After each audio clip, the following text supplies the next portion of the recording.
Hey y'all, welcome back to MK3 Firearms. Today, we're checking out a Glock 17, horse chambered 9mm.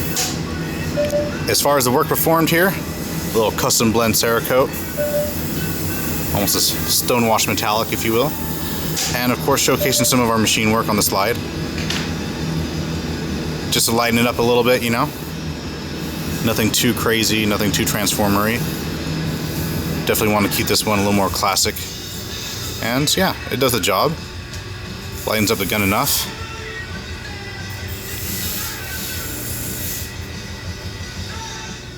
Without making it super crazy.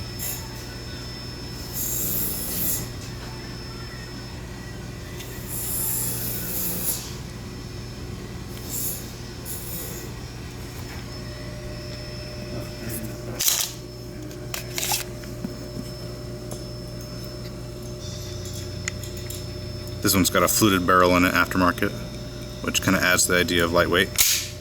But pretty awesome. Super simple, nothing too crazy.